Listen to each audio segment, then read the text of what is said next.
Good morning, students. I am Sanjay Kamble, Assistant Professor in Department of Accountancy at Dhananjay Rao Gadgil College of Commerce, Satara. My education qualification is MCom NET. Jadhav sir has introduced you with the syllabus of BCom Part 1st Semester 1st. I am teach you only unit number 4, Departmental Final Account. In this unit, we have to study the introduction, meaning, definitions and objectives of departmental accounting and preparation of departmental final accounts. Here introduction.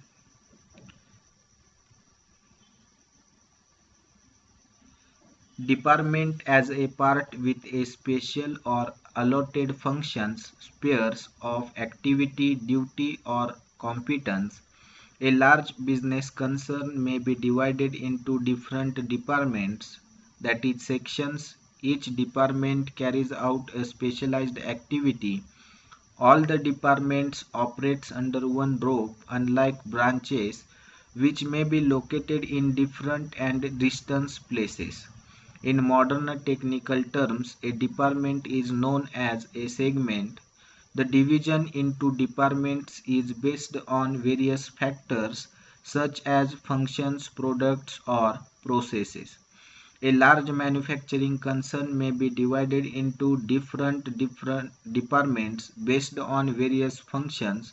For example, sales department to handle sales, production department to handle production.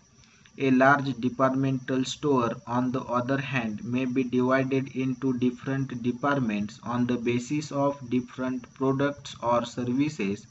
For example, grocery, medicines, cosmetics, etc. A chemical factory may be divided into many departments based on number of processes involved.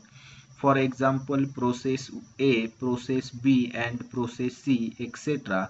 According to Accounting Standard 17 of the Institution of Chartered Accountant of India, such division is made based on two main factors, that is business and geographical area. It means that when there are a number of departments, it is necessary to ascertain the profit or loss from each department separately. If only a single profit and loss account is prepared for the entire business, losses in some departments may be set up against profit in other departments. In departmental accounting, each department is treated as a separate entity for the purpose of recording and reporting. The profit and loss account is prepared in column form to ascertain the profit of each department separately. This helps in finding out which department is contributing how much profit.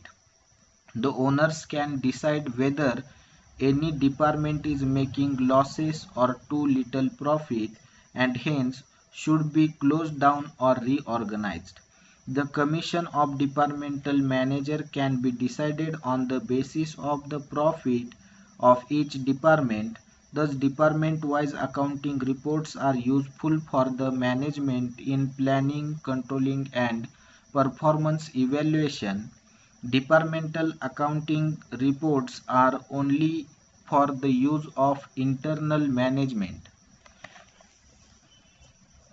बघा यामध्ये आपल्याला काय सांगितलेलं आहे की departmental account कशासाठी prepare केलं जातं किंवा कुठे प्रिपेअर केलं जातं, तर ज्या काही मोठमोठ्या लार्ज स्केल कंपनीज असतील, ऑर्गनायझेशन्स असतील, यामध्ये डिपार्टमेंटल अकाउंट्स काय केलं जातं, प्रिपेअर केलं जातं. ज्या ठिकाणी मोठमोठे डिपार्टमेंट्स आहेत, युनिट्स आहेत किंवा प्रोसेस आहेत, अशा ठिकाणी डिपार्टमेंटल अकाउंट प्रिपेअर केलं जातं. आता हे प्रिपेअर करण्यामागचं एम किंवा मोटिव्ह काय असतं, तर यामध्ये प्रत्येक डिपार्टमेंटचा प्रॉफिट किती आहे किंवा कोणत्या जे आपण कॉमन किंवा collectively profit and loss prepare केलं त्यामध्ये आपल्याला पूर्ण बिझनेस ऑर्गनायझेशनचे काय दिसत असते, प्रॉफिटेबिलिटी दिसत असते. परंतु प्रत्येक डिपार्टमेंटने यामध्ये किती कॉन्ट्रीब्युशन केलेलं आहे हे आपल्याला इथं समजत नाही ज्यावेळेस कॉमन आपण profit and loss account prepare करत असतो त्यावेळेस.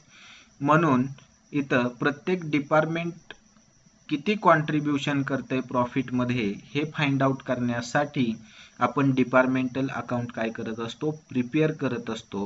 हे त्यामध्ये इथं त्यांनी सांगितलेलं आहे किंवा हे त्याच्या मागचं उद्देश आहे की डिपार्टमेंटल अकाउंटिंग प्रिपेअर करण्यामागचा उद्देश काय आहे, तर प्रत्येक डिपार्टमेंटचा प्रॉफिट असर्टेन करणं, शोधणं किंवा प्रत्येक डिपार्टमेंटचा परफॉर्मन्स इव्हॅल्युएशन करणं. त्याचबरोबर डिपार्टमेंटल अकाउंटिंग हे इंटरनल मॅनेजमेंटसाठी कसं युजफुल आहे, तर प्लॅनिंग, कंट्रोलिंग आणि परफॉर्मन्स इव्हॅल्युएशनसाठी त्याचा कसा बेनिफिट होतो हे इथं काय केलेलं आहे आपल्याला डिपार्टमेंटल अकाउंटद्वारे काय होणार आहे तर समजणार आहे. त्याचबरोबर मॅनेजर जो असेल डिपार्टमेंटल अकाउंटमध्ये त्याचं कमिशन डिसाईड करण्यासाठी सुद्धा डिपार्टमेंटल फायनल अकाउंटचा यूज होणार आहे की त्या डिपार्टमेंटच्या प्रॉफिटवरती आपण त्या मॅनेजरचं काय करणार आहे, कमिशन डिसाईड करणार आहे. त्याचबरोबर कोणतं डिपार्टमेंट वीक आहे, जे डिपार्टमेंट वीक असेल ते बंद केलं जाईल किंवा रिऑर्गनाइज्ड करण्याच्या दृष्टीने कसे प्रयत्न करता येतील जेणेकरून आपल्याला त्यामध्ये काय होईल तर त्यामध्ये आपल्याला कशी इम्प्रूव्हमेंट करता येईल आणि ते डिपार्टमेंट कशा पद्धतीत प्रॉफिट मिळवून देईल यासाठी काय केले जातील, प्रयत्न केले जातील. आता नेक्स्ट आहे definition. The definition is given by Oxford dictionary, a division of large business organisation dealing with a specific area of activity. म्हणजे डिपार्टमेंट अकाउंट किंवा डिपार्टमेंट कुणाला बोलायचं तर डिपार्टमेंट म्हणजे एखाद्या लार्ज बिझनेसचे जे काही स्मॉल पार्ट असतात त्यांना काय म्हटलं तर डिपार्टमेंट म्हटलं जातं आणि ते एखाद्या स्पेसिफिक ॲक्टिव्हिटी किंवा एरियाशी काय करत असतील, डीलिंग करत असतील. मग यामध्ये आपण उदाहरण पाहिलं सेल्स डिपार्टमेंट. सेल्स डिपार्टमेंट काय करत असतं तर हँडल ए सेल्स, म्हणजे जे सेल्स रिलेटेड जे काय असतील त्या सर्व गोष्टी सेल्स डिपार्टमेंट हँडल करेल. त्याचबरोबर प्रोडक्शन डिपार्टमेंट आहे, production department handles the production of the business organisation.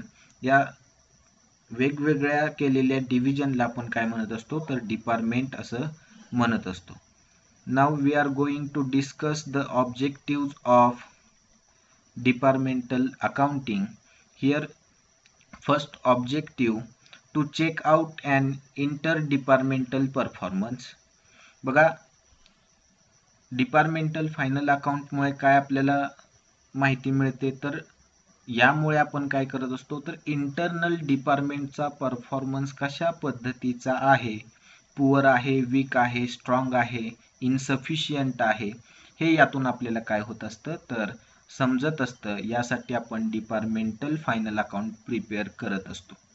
Second point two evaluate the performance of the department with the previous period result. म्हणजे डिपार्टमेंटल अकाउंट प्रिपेअर केल्यानंतर त्याचं comparison हे कशाशी केलं जातं तर प्रिव्हियस इयरशी किंवा प्रिव्हियस पिरियडचा जो रिझल्ट असेल त्या रिझल्टमध्ये जो परफॉर्मन्स आपण कॅल्क्युलेट केला असेल त्या परफॉर्मन्सची करंट इयरचा परफॉर्मन्स काय केला जातो, इव्हॅल्युएट केला जातो किंवा कम्पेअर केला जातो. यातून आपल्याला काय होतं तर यातून इन्फॉर्मेशन मिळते की जी माहिती किंवा जे अकाउंटिंग किंवा या डिपार्टमेंटवरती जे परिणाम करणारे घटक आहेत ते कोणकोणते आहेत हे इथं आपल्याला काय होत असतं तर समजत असतं आणि ते कशा पद्धतीत मिनिमाइज करता येतील यासाठी मॅनेजमेंट काय करत असतं, प्रयत्न करत असतं. थर्ड आहे the gross profit of each department can ascertain. Here while preparing the departmental departmental final account, we know the each and every department's gross profit. Okay, म्हणजे डिपार्टमेंटल फायनल अकाउंट प्रिपेअर केल्यामुळे आपल्याला प्रत्येक डिपार्टमेंटचा gross profit किती आहे हे एक समजायला काय होते, हेल्प होते किंवा मदत होते. Fourth objective unprofitable departments will reveal. means those department which are incurred a losses are easily revealed. म्हणजे ज्या डिपार्टमेंटला प्रॉफिट झालेला नाही, अनप्रॉफिटेबल आहेत, अशी डिपार्टमेंट या डिपार्टमेंट अकाउंट फायनल प्रिपेअर केल्यामुळे आपल्याला काय होत असतात तर निदर्शनात येत असतात किंवा ते आपल्याला दिसत असतात. Fifth point, the result of operations can use to determine the remuneration of manager of each department. Here it means that the departmental final account is help the management for deciding the commission of manager of each department according to the profit earned by each department. Okay, म्हणजे इथं departmental final account हे मॅनेजमेंटसाठी कसं helpful आहे तर यामध्ये त्यांनी सांगितलेलं आहे की जो काही डिपार्टमेंटल अकाउंटचा जो डिपार्टमेंटल फायनल अकाउंटचा जो काही आपण प्रिपेअर केल्यानंतर प्रॉफिट आहे, या प्रॉफिटवरून त्या मॅनेजरचं काय होत असतं कमिशन ठरत असतं. हे एक यामध्ये आपल्याला बेनिफिशियल आहे की to decide the remuneration of manager of each department according to the performance, according to the profit earned by particular or that department. Sixth point, the progress of each department can monitor for appropriate action to take. It means that the progress of each department, improvement of each department can be monitored, can be measured for appropriate action to take. It means यामध्ये काय केलं जातं तर progress जे आहे, improvement जे आहे प्रत्येक डिपार्टमेंटची ती मेजर केली जाते आणि त्याच्यावरती कोणते ॲक्शन्स घेता येतील. जर एखादं डिपार्टमेंट वीक असेल तर ते इम्प्रूव्हमेंट करण्यासाठी, रिऑर्गनाइज करण्यासाठी कोणकोणते ॲक्शन्स आपल्याला घेता येतील याकडे मॅनेजमेंट काय करत असते, लक्ष देत असते किंवा त्याच्यावरती ॲक्शन घेत असते जेणेकरून त्यामध्ये इम्प्रूव्हमेंट करता येईल. Seventh objective, to help the owner to formulating the right policy for the future. Here departmental accounting helps the management for formulating the future policies relating to each department. इथं प्रत्येक डिपार्टमेंटची future policy इथं काय करू शकते तर formulate करण्यासाठी management अकाउंटिंगची म्हणतोय इथं डिपार्टमेंट अकाउंटिंगची आपल्याला काय होणार आहे, मदत मिळणार आहे, हे त्यामध्ये तिथं सांगितलेलं आहे. डिपार्टमेंटल अकाउंटिंग हे मॅनेजमेंटशी रिलेटेड असल्यामुळे मॅनेजमेंट अकाउंटिंग म्हटलो, परंतु डिपार्टमेंटल अकाउंट काय करत असतं तर helps the owner to formulate the future policies regarding each and every department of the business organization. For example, production department, the management can make a future policies for production department, sales department, and so on. Eighth objective, to assist the management in deciding to drop or add a department. Here departmental accounting helps the management to decide which department will drop or which department will add. Okay, depend on the decision of management, the department will be selected according to the decision of management. म्हणजे जे department आहे ते management काय करत असतं, decide करत असतं कोणतं डिपार्टमेंट घ्यायचं, कोणतं डिपार्टमेंट घ्यायचं नाही, यासाठी सुद्धा departmental account final account help करत असतं. मग यामध्ये काही डिपार्टमेंट काय केली जातात, ड्रॉप केली जातात, याचा अर्थ क्लोज केली जातात. काही डिपार्टमेंट्स रिऑर्गनाइज्ड केली जातात कारण त्यांचा जो प्रॉफिट असेल तो काय झालेला असेल, एकतर कमी झाला असेल आणि तो कंट्रोलेबल असेल तर ती रिऑर्गनाइज करेल. जर कमी झाला असेल आणि ते अनकंट्रोलेबल असेल, मॅनेजमेंटच्या कंट्रोलमध्ये नसेल, तर मॅनेजमेंट त्याला काय करू शकते, ड्रॉप करू शकते किंवा बंद करू शकते. हे एक डिपार्टमेंटल फायनल अकाउंटमुळे आपल्याला काय होणार आहे, याची इन्फॉर्मेशन मिळणार आहे आणि ते हेल्पफुल ठरणार आहे मॅनेजमेंटसाठी to drop or add a department. Ninth objective, it helps in determining the commission of the department manager when it links to profit achieved by their department. This point is also explained by me. Next point, it can help the management in deciding which department should develop more and which should close to minimize the profitability of the whole company. Here, departmental final account help the management for deciding which department should develop more, which department should improve more, and which department is maximize the profitability of the whole company.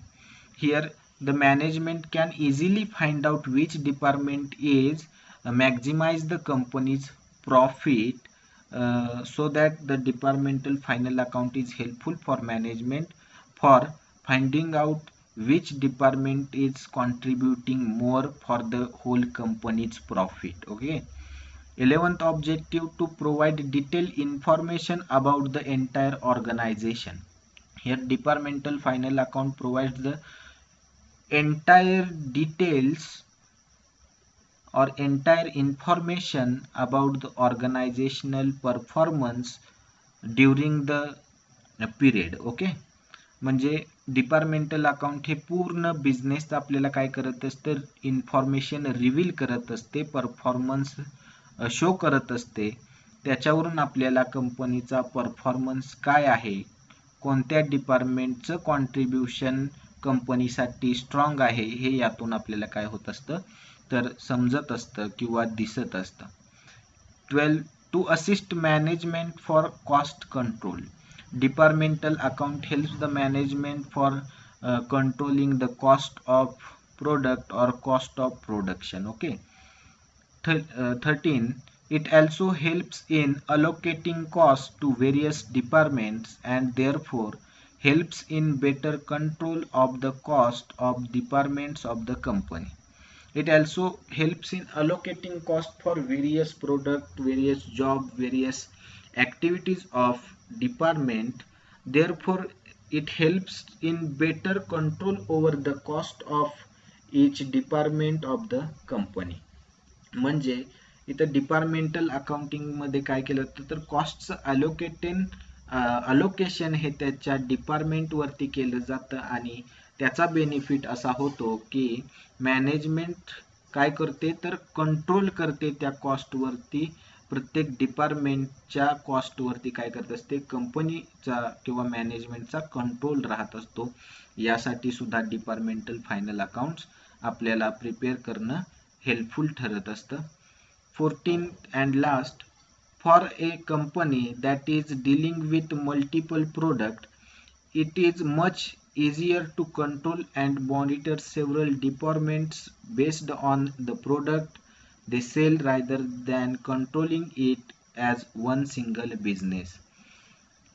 It means that the departmental final account helps the company that is dealing with multiple product, म्हणजे एकापेक्षा जास्त प्रोडक्टशी dealing करत असते त्यावेळेस departmental अकाउंटचा इथं काय होत असतो तर बेनिफिट ठरत असतो. यामुळे काय होतं तर it is much easier to control and measure the several departments based on its products and sale rather than controlling it as one single business. Okay, एक सिंगल बिझनेस असल्यासारखं इथं आपण काय करू शकतो तर कंट्रोल करू शकतो over the business. Okay, these are the objectives of departmental accounting. Okay, in our next lecture we are start the new content of this unit, that is allocation of indirect expenses. How to allocate the indirect expenses between these departments. We give a chart to you for allocating the indirect expenses to a departments. Okay, thank you very much. इथं आपण थांबूया. पुढच्या lecture मध्ये आपण